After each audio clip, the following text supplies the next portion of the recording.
پاکستان اور دنیا بھر میں لاکھوں دیکھنے اور سننے والوں کو ارشد شریف کا سلام۔ ناظرین، آج پاکستان تحریک انصاف کے سربراہ عمران خان صاحب نے قوم سے ایک علامتی خطاب کیا اور اس کی وجہ انہوں نے یہ بتائی کہ جناب وزیر اعظم پاکستان نے پاکستان ٹیلی ویژن کو اپنے ذاتی مفاد کے لیے استعمال کیا، اور اس مقصد کے لیے انہوں نے آج اس کو علامتی قوم سے خطاب کا اپنا جو یوزول میڈیا سے وہ بات چیت کرتے ہیں اس کو ٹائٹل دیا۔ اور اس سے ایک بہت انٹرسٹنگ سوال اٹھتا ہے آئین پاکستان کے حوالے سے۔ آئین پاکستان کا آرٹیکل 91 جو اوتھ ہے پرائم منسٹر کا، حلف نامہ ہے وزیر اعظم کا، اس میں بڑا واضح طور پہ لکھا ہوا ہے کہ میں اپنے کسی بھی ذاتی انٹرسٹ کو اپنے سرکاری کاموں پہ اثر انداز نہیں ہونے دوں گا، نہ اپنے سرکاری ڈیسیجن میکنگ پہ۔ تو سوال یہ ہے کہ عمران خان صاحب نے آج جو پوائنٹ ریز کیا، کیا وہ یہ کہنا چاہ رہے ہیں کہ وزیر اعظم پاکستان نے ذاتی معاملات پہ قوم سے خطاب کر کے اپنے حلف کی خلاف ورزی کی؟ اس سوال کا جواب بھی معلوم کرنے کی کوشش کریں گے۔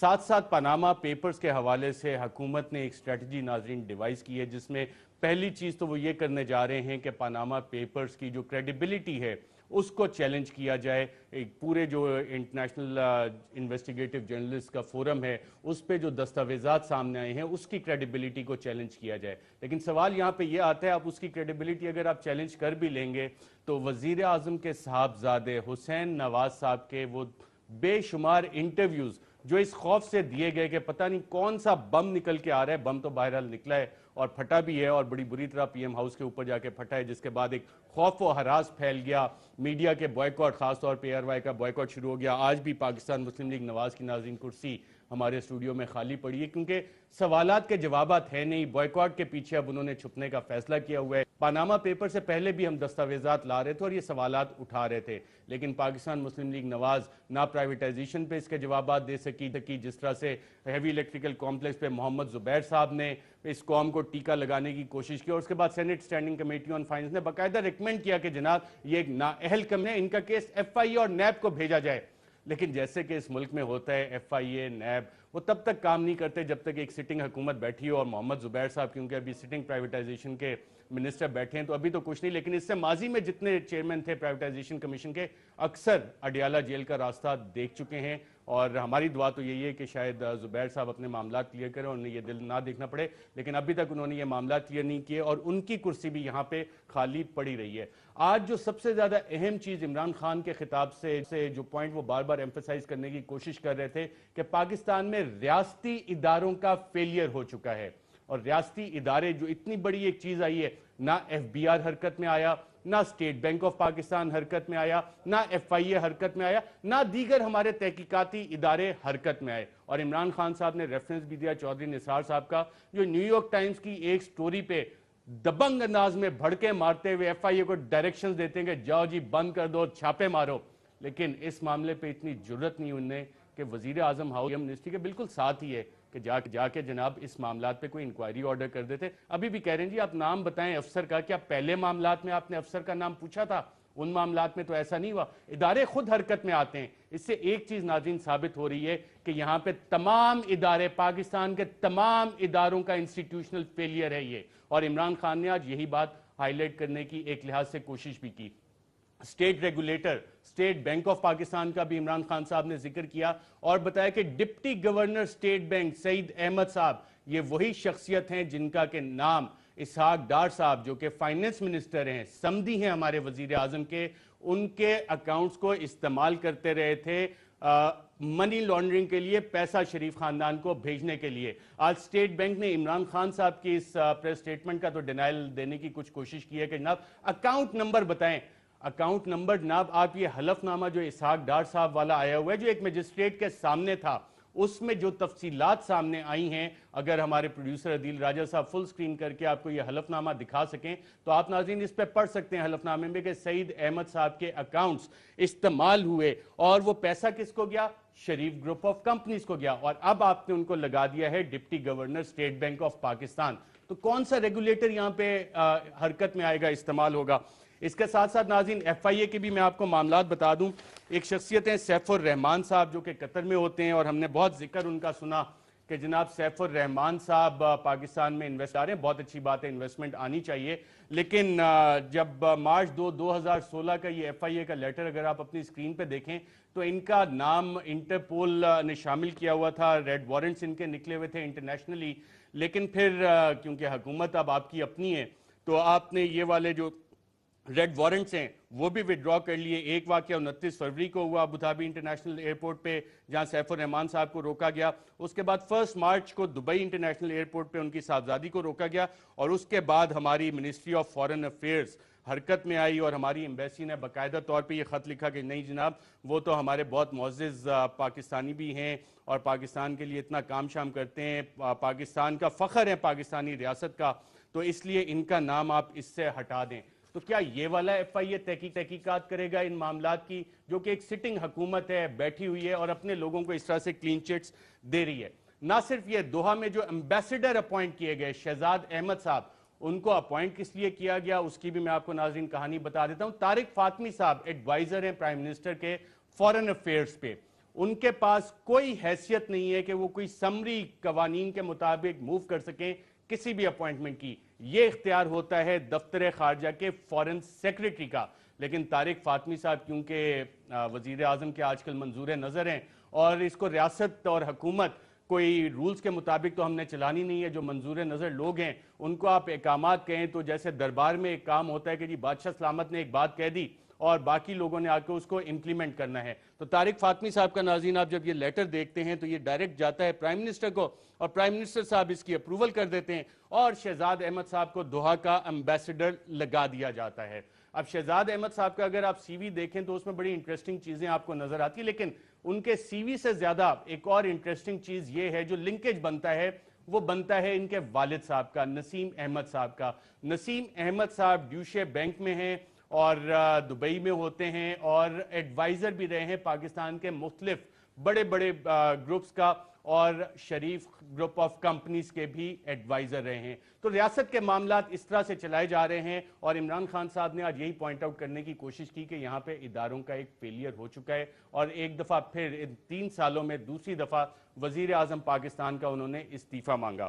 ناظرین اس حوالے سے میں آپ کو کچھ اور انٹرسٹنگ دستاویزات دکھاؤں گا کہ وزیر اعظم کے صاحبزادے نے کہا تھا حسین نواز صاحب نے کہ جناب 2006 میں پراپرٹیز بیچیں, اس کے بعد ہمیں پیسہ آیا, پھر ہم نے لنڈن میں پراپرٹیز مارگیج کروائیں, اور اس کے بعد جو لنڈن میں حسن نواز صاحب کا ایک کاروبار وہ چلا. لیکن آج میں آپ کو جو دستاویزات پروگرام میں آگے چل کے دکھاؤں گا اس سے چند اور سوالات اٹھتے ہیں جس کا جواب وزیر اعظم صاحب کے صاحبزادوں کو, اور اگر وزیر اعظم صاحب جیسے پہلے قوم کو خطاب کر چکے ہیں ایک دفعہ پھر قوم سے خطاب کر کے ان سوالات کے جوابات دے سکتے ہیں. میں ناظرین اپنے پینلسٹ کا آپ سے تعارف کروا دوں. اسلام آباد اسٹوڈیوز میں ہمارے ساتھ موجود ہیں شہریار آفریدی صاحب, پاکستان تحریک انصاف سے ان کا تعلق ہے, ان کے ساتھ تشریف فرمائیں منصور علی خان صاحب, کسی تعارف کی ہے محتاج نہیں, آپ انہیں دیکھتے رہتے ہیں, ہمارے ایئر وائی کے اینکر تجزیہ کار, اور فواد چودھری صاحب ہمیں لاہور سے جوائن کر رہے ہیں. فواد چودھری صاحب کے بہت سارے انٹروڈکشنز ہیں, لیکن آج میں فواد چودھری صاحب کو بطور وکیل آپ کو انٹروڈیوس کروا رہا ہوں. شہریار آفریدی صاحب, ایک دفعہ پھر وزیر اعظم کے استعفے کی ڈیمانڈ سامنے آ رہی ہے کہ اب اخلاقی جواز نہیں ہے وزیر اعظم رہنے کا, تو اب کیا سمجھنا چاہیے وزیر اعظم صاحب کون سے وزیر اعظم ہیں؟ بسم اللہ الرحمن الرحیم. سب سے پہلے آپ کا شکریہ. دیکھیے جی, پرائم منسٹر نواز شریف صاحب کی نان پولیٹیکل اپروچ نے, میں نان پولیٹیکل اپروچ کیوں کہہ رہا ہوں, کہ آج پورے پاکستان میں پولیٹیکل کلچر اور پولیٹیکل پارٹیز اور پارلیمان کی overall credibility is at the lowest ebb. بہت سے سوالیہ نشان آ گئے ہیں. پارلیمانی فارم آف گورنمنٹ سے لوگ کنفیوز اور ڈسٹریکٹ ہو رہے ہیں, اور خاص کر ینگ جنریشن. آج اگر مورل اتھارٹی پرائم منسٹر کے ساتھ ہوتی تو یقین کریں کہ FBR اور تمام وہ ادارے جو ہمارے جو اسحاق ڈار صاحب نے 2015-16 کہ جو بجٹ میں جو الٹیمیٹ اینڈ آبجیکٹیوز اور ٹارگیٹس رکھے تھے اس کو اچیو کرنے میں کامیاب ہوتے ہیں. لیکن بدقسمتی سے ڈائریکٹ ٹیکسز کی بھرمار عام پاکستانی پر بوجھ, ایون ماچس کی ڈبی بھی آپ خریدتے ہیں تو آپ کو اس کو ٹیکس دینا پڑتا ہے. لیکن دوسری طرف ایک پرائم منسٹر جو جسٹیفائی نہیں کر سک رہا اپنی پوزیشن, اور اس کی انوالومنٹ کھل کے سامنے تب آتی ہے دو آف شور کمپنیز میں اپنے بچوں سے پیسہ لیتے ہوئے, اور سب سے بڑی بات یہ کہ وہ FBR کو ٹیکس بیس براڈ کرنے کے بجائے ایف بی آر میں ایفیکٹو میجرز لینے کے بجائے آج ان کے لیفٹ رائٹ سینٹر جو لوگ ہیں جنہوں نے پاکستان کو لوٹا اور خود یہ ان میں شامل ہیں، آج پرائم منسٹر صاحب کی پوزیشن یہ ہے کہ خدا کے لیے، ہم نے پارلیمنٹ میں بھی ان کو کہا، ڈیبیٹ میں بھی، کہ پہلی آپ کی مورل اتھارٹی اس وقت گئی جب آپ اسلام آباد کو سیکیور کرنے کے لیے آرمی کو آپ نے بلایا. پھر دوسری چیز، آپ ڈیفیکٹو پرائم منسٹر تب بنے جب فورن افیئرز کے تمام معاملات آرمی چیف کرنے لگے، باہر وزٹس تمام معاملات آرمی چیف کے پاس چلے گئے. تیسری اور موسٹ امپورٹنٹ چیز، آج جب آپ اخلاقی طور پر یہ اپنا حق کھو چکے ہیں کہ آپ پرائم منسٹر اب اس لیے نہیں رہیں گے انشاءاللہ کیونکہ آپ کی اپنی اولاد اور آپ ان کے ڈائریکٹ بینیفیشری ہیں، آپ ان سے پیسے لیتے ہیں، آپ ٹیکس نہیں دیتے، 2 لاکھ 2.5 لاکھ، اور اپنی لاسٹ جو قوم سے خطاب کیا تھا کہ 6 ارب کے کچھ وہ جو پیسے ہمیں نہیں دینے تھے وہ بھی دے دیے. آپ نے بہت جگہ پہ کنفیشنز کی، آپ کے بچوں نے کنفیشنز کی، اور لاسٹ اور موسٹ امپورٹنٹ بات، ارشد بھائی، آج انٹرنیشنل کمیونٹی، آج پاکستان کا لٹریٹ طبقہ، آج وہ لوگ جو جوائنٹ سیشن میں دھرنے کے دوران ان کو پروٹیکٹ کر رہے تھے، وہ آہستہ آہستہ ریئلائز کر گئے ہیں. اور میں ایک اور چیز، نون کے اندر میں لاؤڈ اینڈ کلیئر کہنا چاہ رہا ہوں، نون کے اندر بہت سارے پارلیمنٹیرینز اس نہج پہ پہنچ چکے ہیں ان کی حرکتوں کی وجہ سے کہ آج وہ بھی. ایک سوال تھا کہ that I will not allow my personal interest to influence my official conduct or my official decisions. یہ حلف نامہ ہے وزیر اعظم کا، اس کا مطلب کیا ہے؟ اس کا اس حلف نامے ایک کلیئر میسج ہے کہ میں اپنے ذاتی انٹرسٹ، یاد رکھیں انٹرسٹ میں کون آتا ہے، آپ کے گھر والے، آپ کے بچے، آپ کے ذاتی معاملات. پاکستان کوئی عام تاثر یہ کہ 20 کروڑ کی آبادی والا ایک ملک اور ایک ایسی جیو اسٹریٹجک لوکیشن، اور وہاں پہ 60% people are living below poverty line. اسی طرح 60% لیس اور مائنس آپ کی یوتھ ہے جو ڈسٹریکٹڈ، جن کے پاس جابز نہیں ہیں. آپ کے ملک میں تعلیم نہیں ہے، صحت نہیں ہے. آپ کے پورے پاکستان میں کیپٹل میں ایک سیکٹر ایسے نہیں ہے جہاں پہ کلین ڈرنکنگ واٹر ہو. What I am seeing is کہ انہوں نے جب اپنے بچوں کو پروٹیکٹ کرنے کے لیے اور اپنے جو ان کے ساتھ ماضی میں ہوا، جس طرح انہوں نے آج زانا اور انکساری کا مظاہرہ کیا، اور ایک چلیں ہمارے ساتھ ایک وکیل بھی موجود ہیں، ان کی رائے بھی لیتے ہیں. فواد چودھری صاحب، بہت شکریہ ہمیں جوائن کرنے کا. اس سے پہلے کہ یہی سوال میں آپ سے پوچھوں، ناظرین دیکھتے ہیں وزیر اعظم صاحب نے اپنے خطاب کیا الفاظ استعمال کیے تھے قوم سے اس خطاب کے حوالے سے. میں اپنی پوری سیاسی زندگی میں آج پہلی بار ذاتی حوالے سے کچھ کہنے کے لیے آپ کی خدمت میں حاضر ہوا ہوں کہ چونکہ میری ذات پر کوئی الزام نہیں ہے اور یہ کہ میرے دونوں بیٹے بالغ اور اپنے معاملات کے خود نگہبان ہیں، اس لیے مجھے اس معاملے سے الگ رہنا چاہیے. معاف کیجیے گا.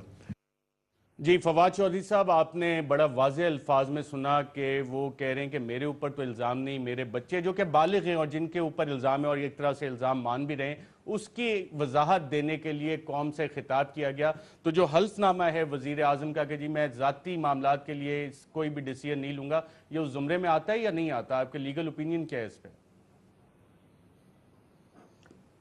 قوم سے خطاب تو انہوں نے اپنی صفائی دینے کے لیے کیا ہے، جس طرح سے ان کے بچوں کے جو واجبات ہیں، ان کے جو معاملات ہیں، ان کو الیکشن کے جو کمیشن کے جو نامینیشن پیپرز ہیں ان میں یہ شرط ہے کہ آپ ان میں ڈکلیئر کریں گے. وہ اگر انہوں نے وہاں پہ ڈکلیئر نہیں کیے ہوئے تو پھر ظاہر ہے کہ وزیر اعظم صاحب کی تو نہ صرف یہ کہ ذاتی ذمہ داری بنتی ہے بلکہ ان کے اوپر جو ہے وہ آرٹیکل 63 بھی جو ہے وہ لاگو ہوتا ہے.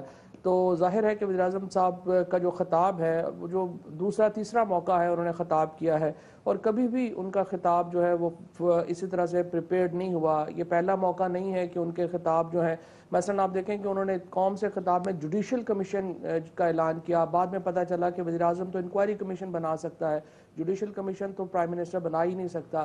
تو اسی طرح سے جب انہوں نے پہلے لاہور کے دھماکوں کے اوپر خطاب کیا تھا، لوگ ایکسپیکٹ کر رہے تھے کہ وہ ایک واضح ٹائم لائن دیں گے، بہت اس پہ بھی مایوسی ہوئی. تو وزیر اعظم صاحب کے جو خطابات ہیں عام طور کے اوپر ہم نے دیکھا ہے کہ وہ تیار بھی نہیں ہوتے، ان میں جو ایک کہہ لیں کہ لیول آف کمپیٹنس جو نظر آنا چاہیے، جو ایکسپیکٹیشنز ہوتی ہیں وہ نظر بھی نہیں آتے. اور وہی روایت تقریباً اس خطاب میں بھی ہم نے دیکھا کہ انہوں نے جو خطاب کیا، نہ صرف یہ کہ اس میں کوئی وہ اپنی پوزیشن واضح نہیں کر سکے بلکہ عمومی طور کے اوپر مایوسی. فواد چودھری صاحب، میں عدیل رائے صاحب اگر فل سکرین دکھائیں وزیر اعظم کا جو حلف نامہ ہے اس میں واضح طور پہ کیا لکھا ہوا ہے تاکہ یہ ہم جان بھی سکیں کہ اس میں جو چیزیں لکھی ہوئی ہیں کہ that I will not allow my personal interest to influence my official conduct اور my official decision.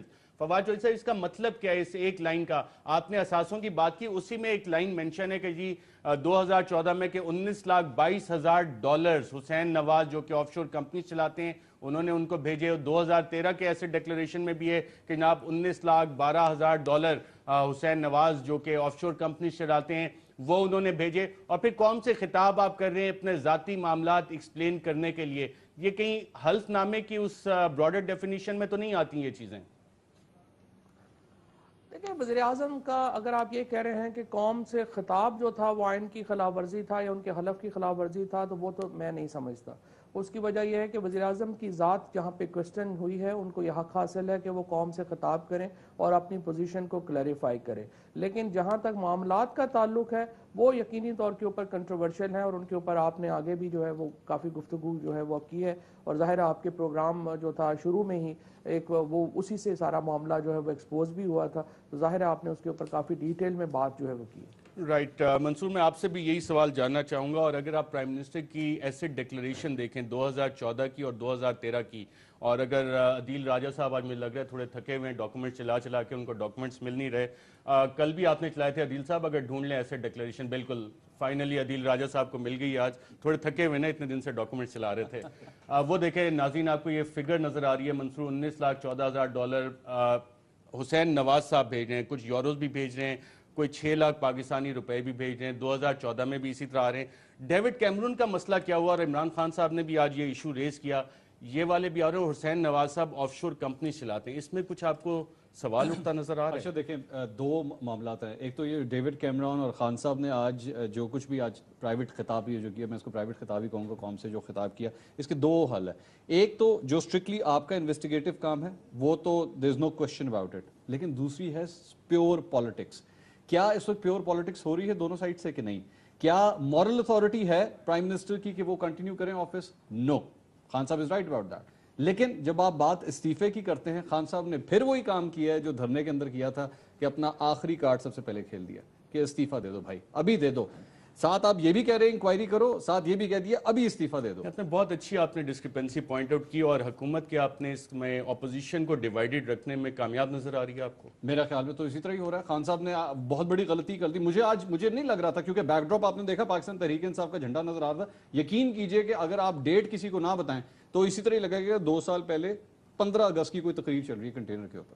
Very interest. Opposition divided ہے, اپوزیشن آپ کے ساتھ باقی جماعتیں کیوں چلنے کو تیار نہیں ہوتی, یا حکومت انہیں ڈیوائیڈڈ رکھنے میں آپ کے ساتھ نہ آنے میں کامیاب رہی ہے؟ آپ کی پالیسی اس حوالے سے کوئی فیلئرز کا شکار ہے؟ دیکھیں جی, ایک چیز میں آپ کو بتاؤں کہ پارلیمنٹ کے اندر تمام پولیٹیکل پارٹیز, ایون جن سے ہم ایکسپیکٹ نہیں کر رہے تھے, ایم کیو ایم نے بھی بڑا لاؤڈ اینڈ کلیئر اس کی مخالفت کی.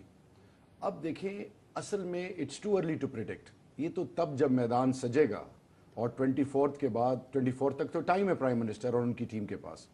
24 کے بعد پتہ چلے گا کہ کون واقعی پاکستان کے عوام کے ساتھ ہے, کون حق کا ساتھ دے گا, کون واقعی پاکستان کے مستقبل اور آنے والی نسلوں کے حق کے لیے آواز اٹھائے گا.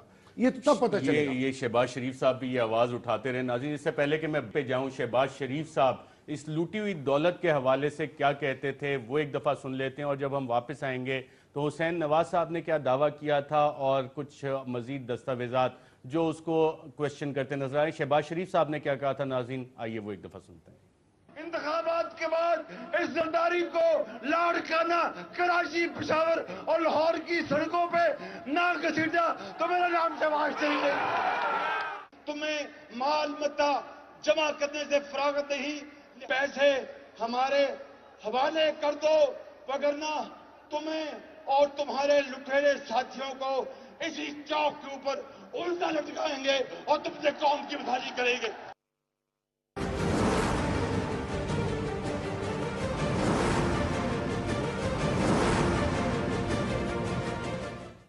ویلکم بیک ناظرین. وزیر اعلیٰ پنجاب شہباز شریف صاحب کے جو کلوز ٹیم ممبرز ہیں, جو ہمارے بابو ہیں ڈی ایم جی کے, وہ کہتے ہیں جی شہباز شریف جیسا ویژنری لیڈر تو کوئی ہے نہیں, اور اس کی مثال وہ دیتے ہیں, دیکھو جی میٹرو بنا دی, اورنج ٹرین بنا دی, پیرس بنائیں گے ہم لاہور کو. واقعی ان کی سیاسی بصیرت کی آج مجھے داد دینا پڑتی ہے کہ جو باتیں وہ سابق صدر زرداری صاحب کے بارے میں کہتے تھے، آج لوگ کہتے ہیں کہ یار دیکھو شہباز شریف ہمارے حق کی بات کرتا تھا کہ قوم کا لوٹا ہوا پیسہ ہم واپس لائیں گے۔ شہباز شریف صاحب کیا کہتے تھے، ایک دفعہ دوبارہ سنتے ہیں۔ انتخابات کے بعد اس زرداری کو لاڑکانہ کراچی، پشاور اور لاہور کی سڑکوں پہ نہ گھسیٹا تو میرا نام شہباز شریف نہیں۔ تمہیں مال متا جمع کرنے سے فراغت نہیں، پیسے ہمارے حوالے کر دو، وگرنہ تمہیں اور تمہارے لٹیرے ساتھیوں کو اسی چوک کے اوپر الٹا لٹکائیں گے اور تم سے قوم کی بدحالی کریں گے۔ جی ناظرین، آپ نے سنا وزیر اعلیٰ پنجاب شہباز شریف صاحب ماضی میں جو باتیں کرتے تھے اس کا اثر کتنا ہے کہ آج جگہ جگہ یہی باتیں ہو رہی ہیں، اور عمران خان صاحب بھی تقریباً اس سے ملتی جلتی باتیں کریں، اتنے ایکسٹریمسٹ پوائنٹ آف ویو تو انہوں نے نہیں لیا جتنا شہباز شریف صاحب جتنے جذباتی تھے۔ ناظرین، حسین نواز صاحب جو وزیر اعظم کے صاحبزادے ہیں، جو کہتے ہیں کہ ہاں میں آف شور کمپنیز چلاتا ہوں، انہوں نے کیا کہا تھا کہ جناب 2006 میں ہم نے کوئی سٹیل مل بیچی، اس کے بعد ہمارے پاس ماشاءاللہ اتنا پیسہ آیا کیونکہ وہ سٹیل مل بہت مہنگی بک گئی، کیونکہ ان کے پاس سٹیل مل چلانے کا فارمولہ ہے۔ پاکستان سٹیل مل تو نہیں چلائیں گے لیکن اپنی پرائیویٹ سٹیل مل چلانے کا فارمولہ ہے، جو کہ اتنا سارا پروفٹ دیا کہ پھر ہم نے لنڈن میں پراپرٹیز مارگیج پہ اٹھا لی۔ کیا کہا حسین نواز نے، آئیے ذرا سنتے ہیں۔ ایک سعودی ایریا کے اندر ہم نے ایک فیکٹری بیچی تھی، اس کی جو پروسیڈ آف سیل ہے وہ استعمال ہوئی تھی اس کو ایکوائر کرنے میں، لیکن پھر اس کے بعد یہ کہ 2007 میں ہم لوگوں نے اس پر ایک مارگیج ریز کیا، مارگیج ریز کر کے جو پیسہ ہمارے پاس واپس آیا اس کو ہم نے دوبارہ بزنس میں لگا دیا۔ جی ناظرین، آپ نے سنا حسین نواز صاحب بتا رہے ہیں کہ وہ بیچا، اس کے بعد پیسہ آیا، پراپرٹیز لیں، اس کو ہم نے مارگیج پہ اٹھا دیا۔ اب ناظرین، میں جو آپ کو دستاویزات دکھانے جا رہا ہوں اس سے ایک سوال اٹھتا ہے کہ جناب یہ تو 2001 سے کام چل رہا تھا، آپ کے پاس تو 2001 میں ہی پراپرٹی تھی۔ یہ فلیگ شپ انویسٹمنٹ لمیٹڈ کا ناظرین رجسٹریشن ڈاکومنٹ ہے 12 اپریل 2001 کا، حسن نواز شریف صاحب کے نام کا، اور اس کا ایڈریس جو دیا گیا ہے 17 ایون فیلڈ ہاؤس 118 پارک لین۔ اور اس ڈاکومنٹ کو جب ہم دیکھتے ہیں 2001 کی یہ رجسٹریشن ہے، اور اس میں ہمیں آگے جا کے پتہ لگتا ہے کہ 17 even field house usual place of residence. جو یہ دوسرا مارگیج کا ڈاکومنٹ ناظرین آپ کے سامنے آ رہا ہے، یہ 18 دسمبر 2001 کا ہے، اور نیشنل بینک آف دبئی سے انہوں نے پیسہ لیا کس پراپرٹی کے against? Plot number 8 100 national bank of Dubai, آپ دیکھ سکتے ہیں اس سے انہوں نے قرضہ اٹھایا، plot number 8 121 ایجویئر road London. Hussain Nawaz صاحب اگر یہ کہتے ہیں کہ جی 2001 میں ہم نے یہ پراپرٹی سٹیل مل بیچ کے لیا، تو 2001 میں اس مارگیج کے لیے پیسہ کہاں سے آیا؟ ایک اور ڈاکومنٹ ناظرین آپ اپنی اسکرین پہ یہ دیکھ رہے ہیں 18 دسمبر 2001 کا، اور پیڈ اور سیٹسفائیڈ ان فل۔ جو آپ نے مارگیج اٹھایا تھا، آپ کے پاس ماشاءاللہ آپ کا کاروبار اتنی ترقی کر رہا تھا کہ آپ نے یہ والا مارگیج پے بیک بھی کر دیا۔ اگر آپ اس سے ناظرین اگلا ایک ڈاکومنٹ دیکھیں، اور اس کی تاریخ آتی ہے ہمارے پاس 9 جولائی 2002، فلوٹنگ چارج ایک کریٹ ہوتا ہے، اور یہ بھی سیٹسفائیڈ ان فل، یہ بھی آپ اس کی پیمنٹ کر دیتے ہیں اس سال سے پہلے جو کہ حسین نواز صاحب بتاتے ہیں کہ جناب سٹیل مل بیچنے کے بعد ہمارے پاس یہ اتنا پیسہ آیا۔ Company bank of Scotland 2004 کی یہ ٹرانزیکشن ہمارے سامنے آ رہی ہے، اس حوالے سے بینک آف سکاٹ لینڈ سے یہ انہوں نے اٹھایا اگینسٹ 12 ایون فیلڈ 118 پارک لین، اور یہ بھی آپ نے مارگیج لیا، اور اس کو بھی پھر آپ نے اس کی فل پیمنٹ کر دی۔ اور اس کے بعد ایک اور ہمیں یہ پراپرٹی پتہ لگتی ہے جناب کہ بینک آف سکاٹ لینڈ انہی سے لیا جاتا ہے اگینسٹ آل فکچرز انڈرٹیکنگز، اور یہ بھی 2004 کے معاملات آپ کے چل رہے ہیں۔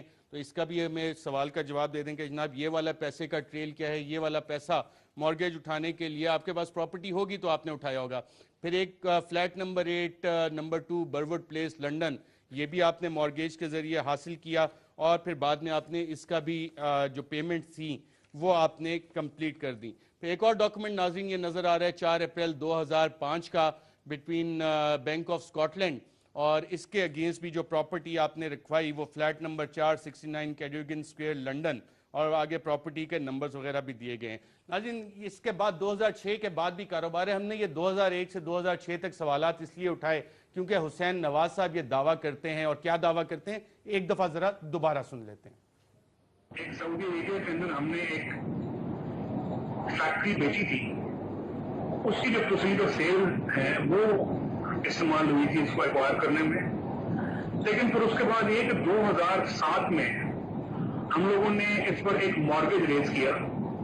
مارگیج ریز کر کے جو پیسہ ہمارے پاس واپس آیا اس کو ہم نے دوبارہ بزنس میں لگا دیا. جی فواد چودھری صاحب، میں نے یہ ڈاکومنٹ سارے 2006 سے پہلے کے دکھائے ہیں جس پہ کہ پراپرٹیز ہیں، اس پہ آپ مارگیج ہے، چارج لے رہے ہیں، پھر آپ وہ پے بھی کر رہے ہیں. تو یہ مارگیج کروانے کے لیے آپ کے پاس آبویسلی کوئی ایسٹ ہوگا، تو وہ والا پیسہ کہاں سے آیا؟ اور جو حسین نواز صاحب کہہ رہے ہیں اس میں کوئی کانٹرڈکشن آپ کو نظر آ رہی ہے یا میں غلط سوال اٹھا رہا ہوں؟ حسین نواز صاحب نے تو اپنے کیس کا بالکل ہی بیڑا غرق کر لیا ہے. مجھے نہیں سمجھ آتی انہیں کس نے مشورہ دیا تھا کہ وہ اس طرح سے ٹیلی ویژن پہ جائیں اور جا کے اپنے آپ کو ایکسپلین کرنے کی کوشش کریں، اسپیشلی جس طرح بعد میں وہ شاہ زیب نے تو بالکل ہی ان کا جو ہے ان کو لاجواب کر کے وہ شاہ زیب کو بھی وہ ایتھکس آف جرنلزم سکھانے کی کوشش کر رہے تھے. جی جی بالکل. اب پرائمریلی بات یہ ہے کہ اور اوور آل بھی مس ہینڈلنگ ہے پی ایم ایل این کا. آپ نے دیکھا جس طرح سے انہوں نے شوکت خانم کو انوالو کرنے کی کوشش کی، وہاں سے پھر ایک کافی زیادہ خرابی پیدا ہوئی، وہ واپس لینے پڑے اور اب ایک اور نئی سیریز جو ہے وہ شروع کری. تو پی ایم ایل این کی ہینڈلنگ نظر نہیں آ رہی ہے، ان کی کافی فواد صاحب میں پریشانی ہے. پیورلی ایز اے وکیل آپ سے یہ جاننا چاہ رہا ہوں کیونکہ آپ اس طرح کے بہت سے معاملات عدالتوں میں ڈیل بھی کرتے ہیں، آپ کی اس پہ انڈرسٹینڈنگ بھی مجھ سے بہت زیادہ بہتر ہے.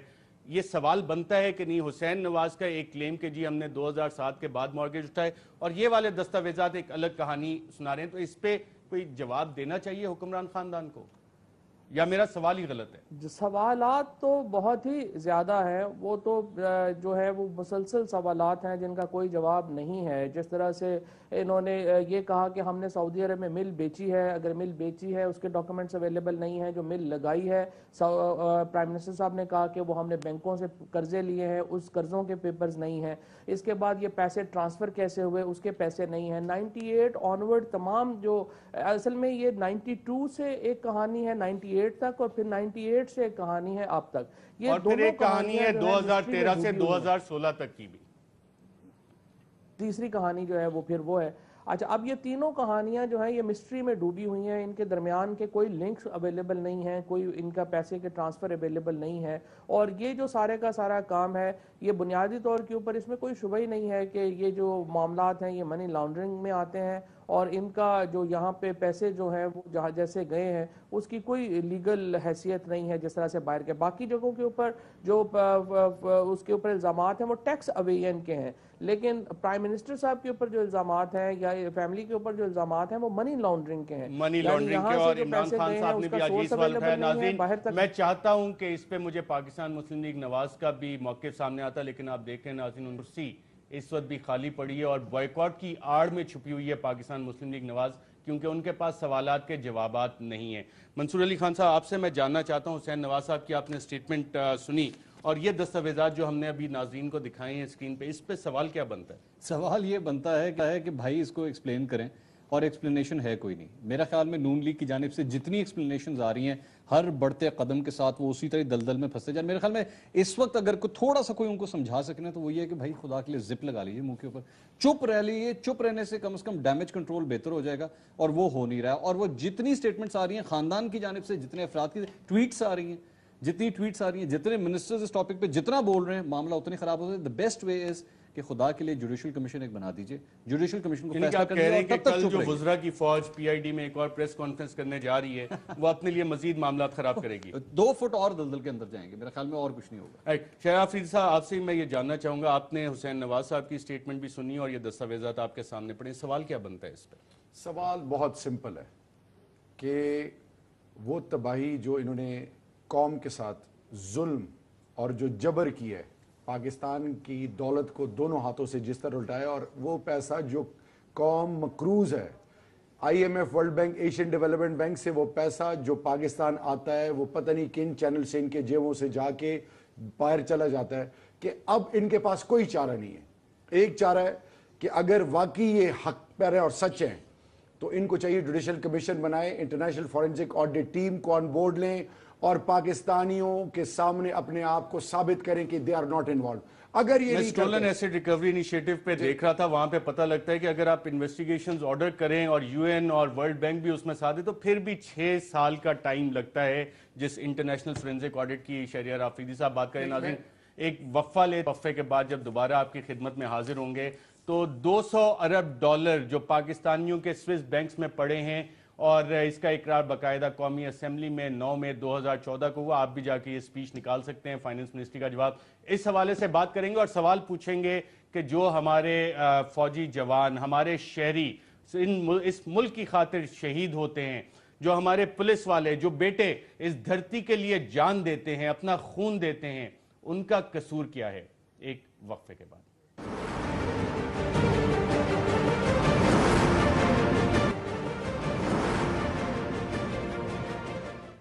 ویلکم بیک ناظرین. پاکستان کی وزارت خزانہ نے قومی اسمبلی میں جو اعداد و شمار پیش کیے 9 مئی 2014 کو، اس کے مطابق $200 ارب پاکستانیوں کے سوئس بینکوں میں پڑے ہیں. اور ابھی تک جو تفصیلات پاناما لیکس میں آف شور کمپنیوں کے حوالے سے، یہ 200 ایلیٹ خاندان.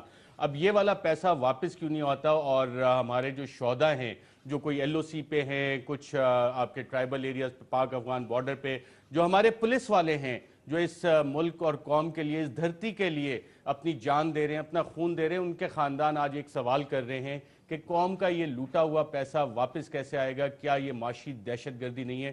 شہریار آفریدی صاحب. دیکھیے جی، جب آپ کے وہ لوگ جن کے پاس مورل، جو at the helm of the affairs ہیں، ان کے پاس اپنی مورل اتھارٹی نہیں ہے، وہ ہر دفعہ جب وہ دیکھتے ہیں کہ ہم دلدل میں پھنس رہے ہیں تو اگلوں کا سہارا لیتے ہیں. اور دونوں سائڈ پہ، let me be very clear to you, جب آپ کے پولیٹیکل پارٹیز میں جو گورنمنٹ میں اقتدار میں رہے ہیں، ان کے اوپر الزامات ہوں تو وہ کبھی بھی نہیں چاہیں گے کہ چیزیں ایکسپوز ہوں اور وہ ولنریبل ہوں اور حقیقت کھل کے سامنے آئے. بالکل صحیح ہے. فواد چودھری صاحب، میں آپ سے بھی یہ جاننا چاہوں گا کہ یہاں پہ ہمارے جوان، ہمارے بچے شہید ہو رہے ہیں اس دھرتی کے لیے، دوسری طرف $200 ارب سوئس بینکوں میں پڑا ہے، اور پچھلے 2 سال سے جب سے یہ حکومت آئی ہے کوئی اقدام نہیں لیے گئے. کیا کہیں گے آپ اس پہ؟ اقدامات تو پہلے بھی نہیں لیے گئے، اور اس وقت بھی پرابلم یہی ہے کہ آپ کی اپوزیشن چونکہ ایگزسٹ نہیں کرتی ہے. عمران خان صاحب ماضی میں بھی اور اب بھی کوئی ایک بڑے اپوزیشن لیڈر کے طور کے اوپر ان کا کردار ہے نہیں، اور آگے بھی نظر نہیں آ رہا ہے. نواز شریف صاحب کے اقتدار کی بنیادی وجہ یہ نہیں ہے کہ وہ بہت طاقتور ہیں یا ان کی بڑی لیڈر ہے. پرابلم یہ ہے کہ ان کی اپوزیشن ایگزسٹ نہیں کرتی ہے. اگر جس طرح سے آپ پہلے بات کر رہے تھے، کیا جے یو آئی اور پیپلز پارٹی کس منہ سے کرپشن کی بنیاد کے اوپر موومنٹ چلائیں گے؟ خود جو تحریک انصاف ہے، ایک تو وہ خود شکست و ریخت کا شکار ہے، اور اس کے علاوہ اوبیسلی عمران خان صاحب کے بنی گالہ میں جس طرح کے لوگ بیٹھے ہوئے ہیں، 3rd ڈگری ڈرگ پیڈلرز سے بھرا ہوا ہے سارے کا سارا. جو عمران خان کی کیپیسٹی نہیں ہے کوئی اس طرح کی موومنٹ چلانے کی، تو مجھے نہیں لگتا کہ کوئی ایسی اپوزیشن ہے جو آپ کی کس بات پہ آپ کس بیس پہ یہ بات کر رہے ہیں؟ Do you have any proof? This is مطلب آپ اتنی بڑی سویپنگ سٹیٹمنٹ آپ دے رہے ہیں. تو اس لیے بات یہ ہے کہ جو سارے کا سارا عمران خان صاحب کے ارد گرد کا معاملہ، آج آپ نے شاہ محمود قریشی صاحب کی سپیچ بھی سنی ہے، تو جو شکست و ریخت ڈیویژنز ہے، اپوزیشن بھی ڈیوائیڈڈ ہے اور پارٹیز کے اندر بھی ڈیویژنز ہیں. سوچ رہا کہ تحریک انصاف اس قابل نہیں ہے کہ وہ کوئی بڑی ریزسٹنس کھڑی کر سکے. لہٰذا اس وقت اس حکومت کو اگر آپ یہ کہیں کہ کوئی بڑا پولیٹیکل چیلنج ہے ان ایشوز کے اوپر، ریاستی ادارے ویسے حرکت میں نہیں آ رہے، ایک ڈیوائیڈڈ اپوزیشن ہے. منصور، یہی سوال میں آپ کی طرف لے کے آؤں گا. جو ہمارے شہداء ہیں، ان کے لواحقین ہیں، جب وہ یہ خبریں دیکھتے ہیں کہ $200 ارب پاکستانیوں، ایک قومی اسمبلی کی ڈیبیٹ ہے، پھر پاناما پیپرز میں پتہ لگتا ہے 200 ایلیٹ خاندانوں کی آف شور کمپنی ہیں، تو یہ جو ہمارے شہداء ہیں اس دھرتی کے لیے جو اپنا خون دے رہے ہیں، کیا یہ معاشی دہشت گردی ہے؟ ارشد، میں پرسوں لاہور گڑھ کہتے ہیں نا مسلم لیگ نون کا، کہ جی شیر کا گڑھ ہے یہ، میں وہاں کے ایک اعلیٰ ترین پولیس آفیسر، میں نام نہیں لوں گا ان کا آن ایئر، میں ان کے ساتھ بیٹھا ہوا تھا، اور انہوں نے مجھے ایک بات کی کہ آپ یقین کریں میرے آنکھوں میں آنسو آ گئے. انہوں نے مجھے کہا کہ ہمارے پولیس اہلکاروں کا اس وقت یہ حال ہے، ان کو جو پیسے دیے جاتے ہیں اس کا یہ حال ہے کہ اگر وہ شہید ہو جائیں تو ان کو 50 لاکھ روپے گورنمنٹ کی طرف سے ملتا ہے، لیکن اگر وہ زندہ رہتے ہیں تو ان کی وہ حالت ہے کہ نہ ان کے پاس ہاسپٹلز ہیں، نہ ان کے پاس پک اینڈ ڈراپ کی سہولت ہے، نہ ان کا کھانے پینے کا سلسلہ ہے. ہمارے کئی پولیس اہلکار تو ہمارے سامنے اس افسر کے سامنے ہاتھ جوڑ کے کہتے ہیں کہ کاش ہم شہید ہی ہو جائیں تو بہتر ہے، ہمارے بیوی بچوں کے لیے کچھ تو ملے گا. تو یہ حال ہے. لیکن میٹرو چلے گی، اورنج لائن چلے گی، اور شیر آیا کے نعرے لگیں گے، لیکن اس بھوکے کی پیٹ میں روٹی آئے گی کہ نہیں آئے گی، اس کا کچھ نہیں پتا. اور آف شور کمپنیز بھی بنیں گی. منصور علی خان صاحب, شہریار آفریدی صاحب اور فواد چوہدری صاحب, آپ تینوں کا پروگرام میں شرکت کا شکریہ. ناظرین, پاکستان لیگ نواز کی کرسی آج بھی خالی رہی کیونکہ بائیکاٹ کی آڑ میں چھپ رہے ہیں اور ہمارے جو سوالات ہیں ان کے پاس جواب نہیں ہے. سوالات ناظرین بہت بڑے ہیں. پاکستان میں جو غربت کی سطح ہے وہ اس وقت جو حکومت نے خود سٹیٹسٹکس ابھی ریوائز کی ہے پلاننگ کمیشن نے, اس کے مطابق ہر 10 پاکستانیوں میں سے 3 پاکستانی غریب ہیں, جس کی فگر اگر ہم 18 کروڑ, کیونکہ سینسس ہمارے ملک میں ہوا نہیں, وہ بھی آ کے فوج نہیں کروانا ہے, یہاں پہ فوج بھی آپ کی بارڈرز پہ بزی ہے, کوئی معاملات پاکستان میں زیادہ تیز ہو جائیں, ڈومیسٹک پولیٹیکل کرائسس, تو ایل او سی بھی ایک دفعہ پھر ایکٹیویٹ ہو جاتی ہے. تو 6 کروڑ پاکستانی غریب ہیں, لیکن 200 ایلیٹ خاندانوں کی آف شور کمپنیاں ہیں, آف شور اکاؤنٹس ہیں, جس میں اربوں روپیہ پاکستانیوں کا پڑا ہے. 200 ارب ڈالر سوئس اکاؤنٹس میں پڑے ہیں. یہ میں نہیں کہہ رہا, پاکستان کی قومی اسمبلی میں یہ اقرار وزارت خزانہ کی طرف سے 9 مئی 2014 کو ہوا, لیکن اس کے بعد ہم نے کاغذی کارروائی اس پہ کی اور کوئی اقدامات نہیں لیے کہ جناب یہ والے پیسے ہم واپس لے آئیں. اس ملک میں جو غریب لوگ ہیں, جو ہمارے جیسے منصور علی خان ابھی بتا رہے ہیں, جو لوگ اس ملک کے لیے قربانیاں دے رہے ہیں, ان کی زندگی بہتر کریں. جو ہمارے ٹرائبل ایریاز ہیں, فاٹا کا جو ریجن ہے, وہاں پہ جو غربت ہے, جو انفراسٹرکچر کی ڈیولپمنٹ ہے, اس کے لیے لا کے یہ ہم پیسہ یہاں پہ انویسٹ کریں. وہ فارمولا ہم اس قوم کو بھی دے دیں کہ یہ پاکستان سٹیل مل, جس حکمران خاندان کے پاس جو بڑے فخر سے کہتا ہے کہ ہمارے پاس سٹیل انڈسٹری چلانے کا ایکسپیرینس ہے, کاش وہ پاکستان سٹیل مل بھی چلا سکتے, اس کو بھی منافع میں لے آتے, اور وہاں پہ جو خاندان ہے, جو لوگ وہاں پہ امپلائیز ہیں, وہ ان کی سیلریز نہ روکتے. ناظرین, میں ایک دفعہ پھر حسین نواز صاحب کی آپ کو یہ سٹیٹمنٹ سناتا ہوں کہ جناب 2007 کے بعد ہم نے یہ تمام اثاثے اور مارگیج کر کے بنانے شروع کیے. اس سوال کا جواب انہیں دینا پڑے گا کہ اتنے ارب کی اب جو ڈیکلریشنز ہیں, 6 ارب کے آپ نے بینکوں کے قرضے بھی اتار دیے.